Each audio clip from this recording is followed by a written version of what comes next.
महाराष्ट्र आमच्या शिवाजींचा, बाबासाहेब आंबेडकर, सावित्री फुले यांचा, सत्यमेव जयते,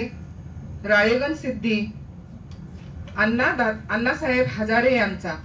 या व्यासपीठावरील सर्व मान्यवरांचे प्रथमतः मी स्वागत करते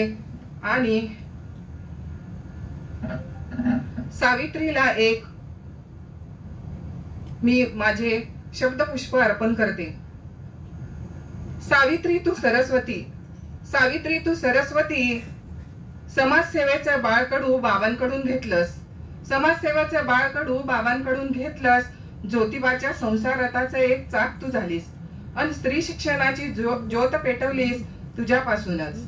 ज्ञानज्योती खादीची पुरस्कर्ती, उद्योगिनी शिक्षिका तू, काळ्या मातीचा फळा आणि काड्यांची लेखणी केलीस, गणित मांडण्यासाठी दगड धोंड्यांना निवडलंस, पुण्यातील भिडेवाड्यात पहिली शाळा सुरू केलीस, शब्दाक्षरांच्या माळा ओवत तू शिक्षण महर्षीही झालीस, परकर पोलक्यातील बालनवरीला शाळेत नेलंस, स्त्री जन्म उद्धरण्यासाठी ढाल आणि तलवार झालीस, स्त्री शिकली तर विधवा होते, ताटात आळ्या पडतात अशा धर्मगुडव्या अंधश्रद्धांवरही मात केली।